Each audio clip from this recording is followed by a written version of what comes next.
Vedant's Wellness Center, where food become your medicine. Call 905-944-664. మీ కెరీర్ని బాగా impact చేసిన వ్యక్తి మెహర్ రమేష్ గారు. మెహర్ రమేష్ గారు మీకు ఎంత సహాయం చేశారో, మీరు ఆయన సినిమాలకు ఎంత కష్టపడ్డారో ఆల్రెడీ చెప్పేశారు. నేను వాటి మూలాలకు వెళ్ళాలనుకోవట్లేదు.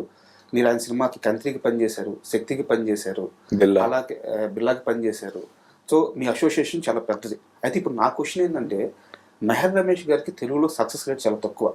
బట్ ఆయన స్క్రిప్ట్ ఇచ్చే విషయంలో చాలా బయట సినిమాలకి ఆయన పనిచేస్తున్నారు, ఆయన్ని పిలుస్తారు కూడా. సో అంత మంచి రచయిత, అంత మంచి మేకరు సక్సెస్ విషయంలో ఎందుకు వెనకబడిపోతున్నారు? అంటే సినిమా కోసం ఆయన పడే కష్టంలో ఏమైనా లోపం ఉంటుందా, లేకుంటే ఎక్కడ బ్యాడ్ అవుతుంది? మెహర్ రమేష్ గారు గాడ్ బ్రదర్, అది పక్కన పెట్టండి. ఆయన ఒక great film maker. Great film maker ఎందుకన్నానంటే, మీరు బిల్లా సినిమా చూడండి, చాలా స్టైలిష్గా తీశారు. శక్తి సినిమా మల్టిపుల్ లొకేషన్స్, ఒక రకరకాల ఆర్టిస్టులు, రకరకాల లేయర్స్, వాటన్నిటితో సినిమా ఫాస్ట్గా కంప్లీట్ అవుతుంది. మాటలు కాదు, ఒక ఎంత హార్డ్ వర్క్ చేయకపోతే ఆ సినిమాని అలా తీయలేరు. కంటెంట్ జనానికి కనెక్ట్ కాలేదు, ఈ విషయం నేను ఒప్పుకుంటున్నాను. కానీ ఆయన మేకింగ్లో కానీ వర్క్ విషయంలో కానీ ఏమాత్రం రాజీ పడరు. నేను నమ్మేది ఏంటి అంటే, నేను అనుకునేది ఆయన మేకింగ్ తగ్గట్టుగా స్క్రిప్టులు ఆయనకు దొరకట్లా. ఇప్పుడు శక్తి సినిమా ఈ విషయం నన్ను మాట్లాడదాన్ని రమేష్ గారు ఇప్పుడు చెప్పారు నాకు. అయినప్పటికీ ఏంటంటే నిన్నంతా ఆయన మీద పడుతుంది కాబట్టి నేను ఇక్కడ విషయాన్ని బ్రేక్ చేస్తున్నాను. మెహర్ రమేష్ గారు శక్తికి ముందు చేద్దాం అనుకున్న కథ వేరే. ఆ కథ విని ఎన్టీఆర్ గారు ఎగ్జైట్ అయ్యి నేను చేస్తాను, ఆయనే ముందుకు వచ్చారు. అలా అశ్విన్ దత్ గారు ప్రొడ్యూసర్గా వచ్చారు. ఆ కథతోనే సినిమా ఓపెనింగ్ జరిగింది. ఆ తర్వాత దత్ గారు లేదు, ఇంకా భారీ స్పాన్ ఉన్న సినిమా చేద్దాం అనుకుంటే రకరకాలుగా కథ మలుపులు తిరిగి శక్తి అనే సినిమా ఫైనల్ అవుట్పుట్ వచ్చింది. సో ఇందులో తప్పు ఎవరిది లేక ఏంటని కాదు. మెహర్ రమేష్ గారు ఏంటంటే, వాళ్ళు అడిగింది మనం చెయ్యాలి, చేయకపోతే అది మన ఫెయిల్యూర్. మేము అనుకున్నది వాళ్ళు చేయలేదు అన్నది కంప్లైంట్ మనం ఇవ్వకూడదు. వాళ్ళు కోరింది మనం చేయలేకపోయాం, సో మన మీదే తప్పు వేసుకుందాం అని అంటారు తప్పితే దాని లోతుపాతలు ఆయన మాట్లాడడానికి ఇష్టపడరు. నేను కూడా ఇది ఆయన మీద చాలాసార్లు కామెంట్ చేస్తారు. నేను ఒకసారి ఎప్పుడో నేనే మాట్లాడుతా అన్నాను, రమేష్ గారు నన్ను వారించారు. అందువల్ల నేను ఈ విషయం మాట్లాడలేను. కానీ శక్తి సినిమాకి ఆయన తప్పు లేదు. ఆయన అనుకున్న కథ వేరు, తీద్దాం అనుకున్న సినిమా వేరు, చివరికి తీయించిన సినిమా వేరు. ఈ విషయం చాలా స్పష్టం. షాడో సినిమాకి ఏంటి అంటే, ఆయనది కథ కాదు, కోన వెంకట గారు, గోపీమోహన్ గారు రాశారు. సో దాన్ని నమ్మారు, చేశారు, బట్ ఫలితం వర్కౌట్ కాల. బాలా శంకర్ ఒక రీమేక్. నేనేది ఏంటి అంటే, మెహర్ రమేష్ గారు నమ్మిన స్క్రిప్ట్తో వాళ్ళు ప్రొడ్యూసర్లు, హీరో కూడా నమ్మితే డెఫినెట్గా ఆయన తనేంటో ప్రూవ్ చేసుకుంటారు. ఇది సబ్జెక్ట్ ఎంపికలో జరిగిన మిస్టేక్ తప్పితే ఆయన మేకింగ్లో వాటిలో జరిగిన తప్పు కాదు. ఓకే సార్, ఇప్పుడు ఎలాగో మెహర్ రమేష్ గారి సినిమాలు ప్రస్తావన వచ్చింది కాబట్టి ఒకసారి మనం ఎన్టీఆర్ గురించి కూడా మాట్లాడుకుందాం. మీరు అంతకుముందు కంత్రి సినిమాకి పనిచేశారు, శక్తి సినిమాకి పనిచేశారు. మామూలుగా మనకి ఇండస్ట్రీలో ఎలా ఉంటుందంటే, ఒక చిన్న ఫ్లాప్ రాగానే ఆ మేకర్ అవసరమా, ఆ రైటర్ అవసరమా, మార్చేద్దాం, ఇలా ఉంటుంది. రామయ్య వస్తావయ్య మూడో సినిమా ఎన్టీఆర్తో. సో తారక్ నుంచి ఎప్పుడైనా అవసరమా తోటా ప్రసాద్ గారు, అలాంటి మాట ఎప్పుడన్నా వచ్చింది? అంటే ఇక్కడ చాలామంది తెలియని విషయం ఏంటంటే, గుణశేఖర రామాయణం తీసినప్పుడు ఒక వర్క్షాప్ నడుస్తుండేది. ఇంకా చెప్పాలంటే ఎన్టీఆర్ గారిని రాముడిగా సజెస్ట్ చేసింది నేనే. యాక్చువల్గా అయినప్పుడు రాయన్ ప్రసాద్ గారితో సినిమా చేద్దాం అనుకున్నారు. ఎంఎస్ రెడ్డి గారు ప్రొడ్యూసర్. ఒక 5 రోజుల పెళ్ళి, ఆ పెళ్లి కొడుకు పెళ్లి కూతురు మిస్ అయిపోవడం ఇలాంటిదో కాన్సెప్ట్. అంటే ఒక చరణదాస్ సినిమా లాగా, ఇప్పుడు లాపట్టా లేడీస్ ఏదో ఉందో అలాంటి కాన్సెప్ట్ అది. అది రెక్కని రవీంద్రనాథ్ ఠాగూర్ గారి నవల, దాని మీద వర్క్ చేస్తున్నాం. 5 రోజులు పెళ్ళి, దసరాకు ఓపెనింగ్. ప్రసాద్ గారు, నేను మీ ఎండి గారితో మాట్లాడతాను, మీరు జాబ్ లీవ్ పెట్టించేయండి, మీరు రాత్రి అయ్యేదని గుణశేఖర్ గారు అన్నారు. ఆల్ ఆఫ్ ఎ సడన్ ఆయనకి పిల్లలతో రామాయణం చెప్తే ఎలా ఉంటుంది థాట్ వచ్చింది. గుణశేఖర్ గారు ఇప్పుడు పంజాగుట్లో ఇప్పుడు ఆ మాల్కి ముందు కార్నర్లో ఒక ఇరానీ కేఫ్ ఉండేది. అక్కడ మేము ఇద్దరు కూర్చొని మాట్లాడుకున్నాను సాయంత్రం. ఆయన దగ్గరలో నా ఇల్లు ఉండేది. షాన్బాగ్ కాదు, ఈ శ్రీనగర్ కాలనీ రోడ్డు చివరిలో ఒకటి ఉండేది. ఇప్పుడు అది లేదు. ఆ టెంపుల్ ఎదురుగా, దుర్గాదేవి టెంపుల్ ఎదురుగా ఒకటి ఉండేది. అందరూ ఒకరోజు సాయంత్రం కూర్చున్నప్పుడు చెప్పారు, ప్రసాద్ గారు పిల్లలతో రామాయణం తీస్తే ఎలా ఉంటుంది. పిల్లలతో రామాయణం ఏంటి సార్ అంటే, జనరేషన్ తెలియట్లేదు, పిల్లలకి పిల్లలతో చెప్పేస్తే బాగా కనెక్ట్ అవుతున్నాయి. అదిరిపోయింది సార్ ఐడియా అన్న. అంటే ఆయన మొదట మెడ్రాస్ విజయ ప్రొడక్షన్స్ ఎవరి దగ్గరికి వెళ్ళారు, వాళ్ళు నాట్ ఇంట్రెస్టెడ్.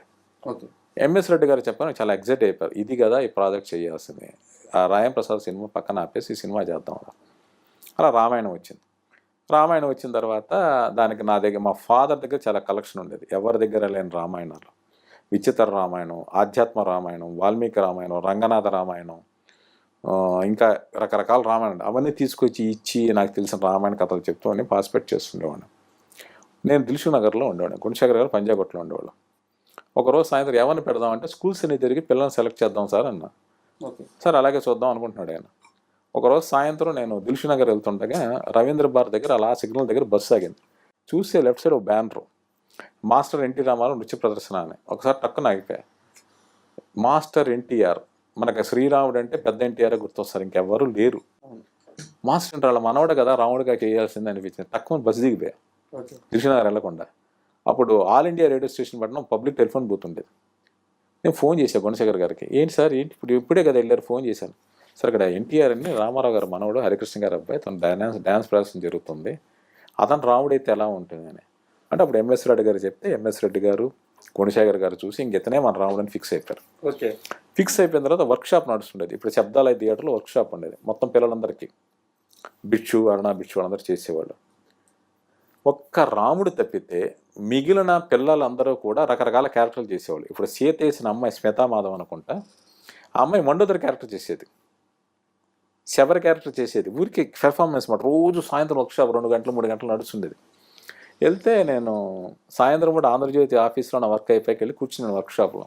ఈ పిల్లలు చేసిన పెర్ఫార్మెన్స్ చూసినవాడిని.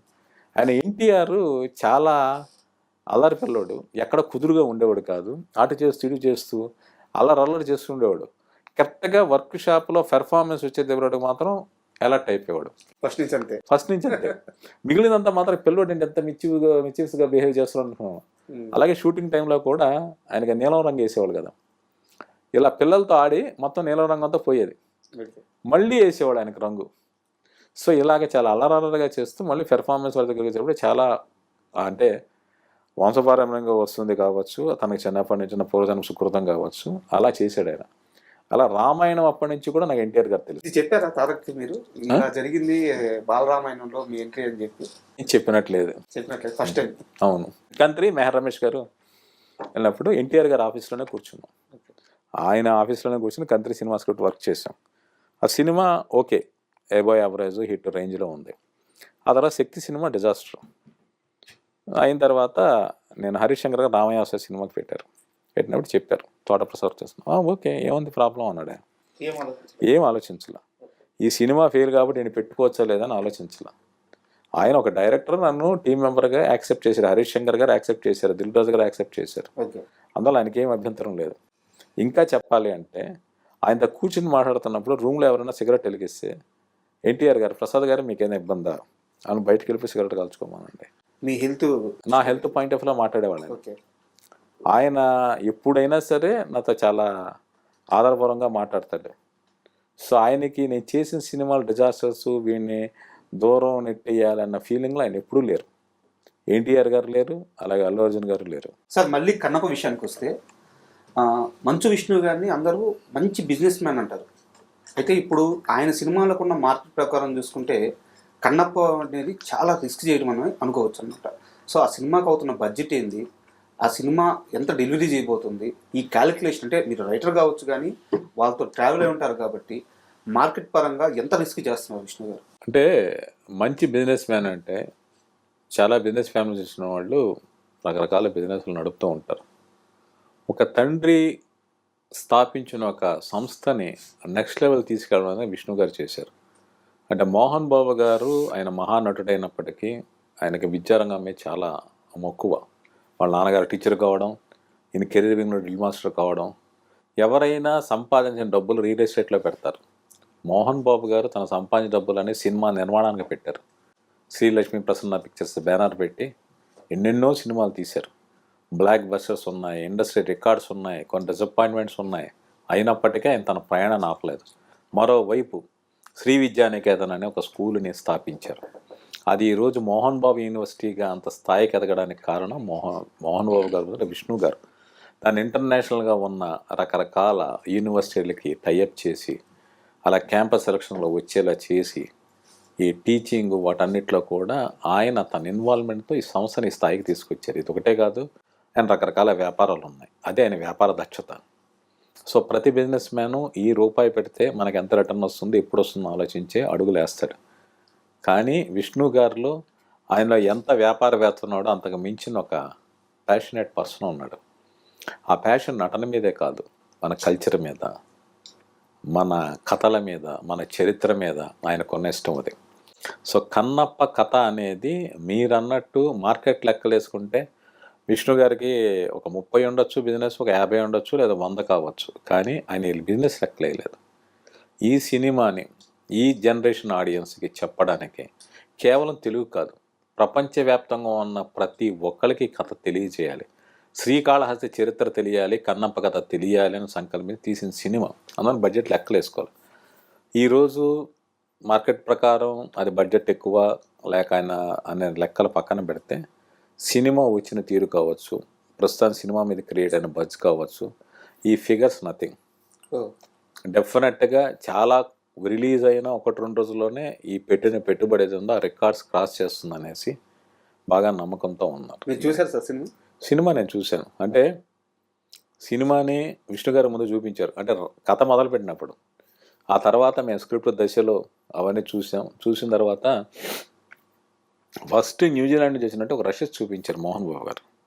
రషెస్ ఇంకా అన్ఎడిటెడ్, డబ్బింగ్ జరగలా, యాజ్ ఇట్ ఈజ్ తీసిన రషెస్ చూపించారు. చూపిస్తే ఆయన మోహన్ బాబు గారు మాతో పాటు మిగిలిన రైటింగ్ టీం, నేను ఒక వెంటనే ఈ సినిమాకి ఒక ఫిగర్ క్రాస్ చేస్తాను సార్ అన్న. మిగిలిన వాళ్ళందరూ ఆశ్చర్యపోయి, నువ్వు ఫిగర్స్ నెంబర్స్ చెప్తున్నావు ఏంటని. నాకు ఆ సినిమా అలా అనిపిస్తుంది. అంటే మోహన్ బాబు గారు ఏమి అనడం ఓం సాయిరామ్ అనుకున్నారు ఆయన, అంతే. ఈ తర్వాత సినిమాకి నేను స్క్రిప్ట్ రీసెర్చ్ కావచ్చు, స్టోరీ డెవలప్మెంట్ కావచ్చు, డైలాగ్స్లో కావచ్చు నా కంట్రిబ్యూషన్ ఉంది. దాంతోపాటు ఈ సినిమా తెలుగు వర్షన్ కంప్లీట్గా డబ్బింగ్ నేను దగ్గరుండి చెప్పించాను, డైరెక్షన్ డిపార్ట్మెంట్ ఉన్నప్పటికీ. అందువల్ల డబ్బింగ్ దశలో ప్రతి సీను ప్రతి ఫ్రేమ్ ఎన్నెన్నోసార్లు చూశాను నేను. ఆ తర్వాత ఒక 7-8 సార్లు పైన ఈ సినిమా నేను చూశాను రకరకాల దశలో. తెలుగుతో పాటు తమిళం, మలయాళం, కన్నడ, హిందీ ఈ వెర్షన్స్ అన్నీ కూడా నేను చూశాను. చూసిన ప్రతిసారి క్లైమాక్స్ అనేది నా కళ్ళమ్మడ నీళ్ళు ఆటోమేటిక్గా వచ్చేసాయి. అంత గొప్పగా విష్ణు గారు నటించారు. ఇది ఆయనకు కన్నప్ప క్యారెక్టర్కి ఆయన పెడుతున్న బెంచ్ మార్క్. ఇది నేను రికార్డ్ ఇది చేశాను, నెక్స్ట్ మీరు ఏం చేస్తారని ఒక ఛాలెంజ్ విసురుతారు ఈ సినిమాతో. సో సినిమా అంత బాగా వచ్చింది, అంత బాగా విష్ణు గారు చేశారు.